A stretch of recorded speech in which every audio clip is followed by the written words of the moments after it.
I'm Tracy Sripatan from the Fitness, Wellness, and Recreation Department. Since you couldn't come to HWAC Happy Hour, we thought we would bring HWAC Happy Hour to you. Today we are going to be making pressure cooker creamy macaroni and cheese. If you know me, you know I love my pressure cooker. I happen to have an Instant Pot pressure cooker that I use all the time for lots of different recipes. This creamy Mexican macaroni and cheese recipe comes from one of my favorite blog sites, thisoldgal.com. You can find this recipe as well as many others on her website. So this recipe is great for adults and children. Everyone loves mac and cheese, no matter what your age is. And a lot of us are at home with children these days. And so this is a super easy recipe. You can even get the kids involved, dumping in the ingredients or stirring in the cheese afterwards. So let's get started. First of all, 1 pound of dried pasta. That's just 1 box. I actually like to use the cavatappi pasta. It has little ridges in it and a little spiral to it, so it makes it a little bit more fancy mac and cheese. But when I went to the store yesterday, there were slim pickings in the pasta aisle, so we just have regular elbow macaroni. So we're going to put in a box of that. The recipe also calls for 2 tablespoons of butter, and you can just dump it all right in. 2 teaspoons of ground yellow mustard. I'm actually using stone ground mustard, which I like that extra little flavor. So you can use stone ground mustard or you can just use powdered mustard. Here is the secret ingredient. Hot pepper sauce, 1 tablespoon. I used Frank's Original, but any hot pepper sauce will work just fine. Just dump that all in. And we have 1 teaspoon of sea salt or 2 teaspoons of kosher salt. This is kosher salt, so I have 2 teaspoons. Dump that all in. And 4 cups of water. There's not even a need to stir this recipe. So once you dump all those ingredients in, put the lid on. Make sure that your lid is on sealing. And we are going to cook at high pressure for 3 minutes. So turn it on, choose 3 minutes, and it is off. So we will be back here shortly to finish the recipe off. After the 3 minutes of cooking at high pressure, we're going to allow it to natural release for 5 minutes, and then do a quick release for any remaining pressure. All right, we'll see you in a few minutes. All right, welcome back everyone. The pressure cooker was on high for 3 minutes, and then we did a 5-minute natural release, and now we're going to release the rest of the the rest of the pressure. If you don't like touching the pressure valve, you can use a spoon and stand at a distance and release whatever pressure is left.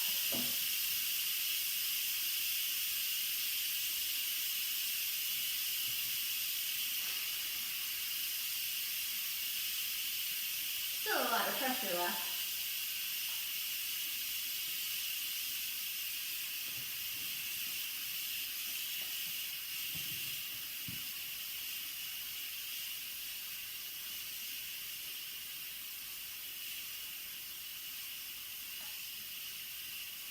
Still releasing pressure.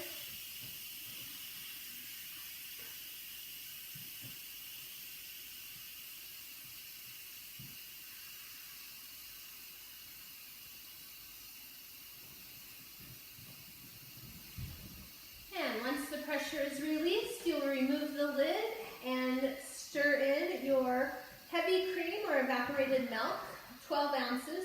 I'm using heavy cream tonight. And then 1.5 cups of Mexican melting cheese. If you don't have that, you can use Monterey Jack or Gruyere cheese, works well too. And then 1 cup of mild or sharp cheddar cheese. I'm using sharp cheese. All right, the pressure is released, so we're removing the lid. Going to give it a quick stir. Looks good. Need to get my mitt to hold it in place.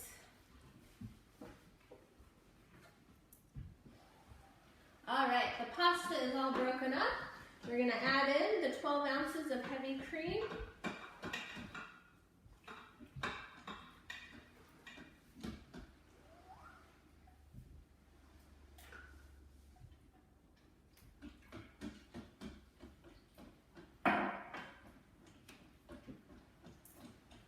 And now we're going to add in the cheese. When you add in the cheese, you want to mix it into about 3 parts. So take about 1/3 of the sharp cheddar, throw it in, keep stirring.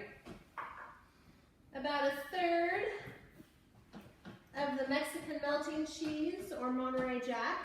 I'm actually using American cheese tonight. We're going to see how that works. All right, once that is melted, you can add in another 1/3 of the sharp, 1/3 of the other. Oh, one thing we forgot to do was turn on the saute button to keep it hot.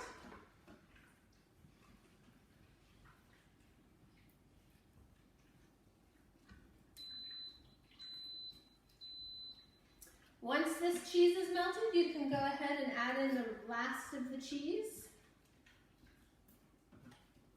which looks just about right now.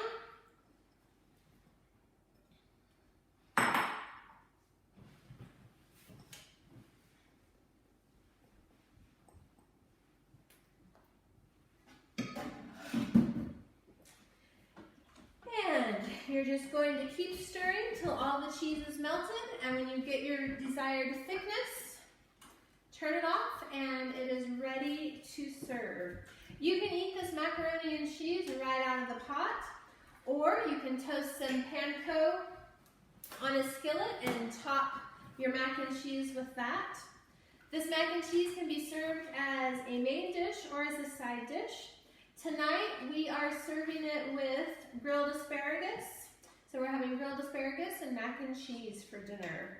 I will add a picture of our finished product once we are ready to eat. So thanks for tuning in, and hope you enjoyed this video, and check back with us next week. I'll be doing another demonstration on making spaghetti in the Instant Pot that tastes like the spaghetti has been simmering on a stove all day. Thanks for watching. Take care.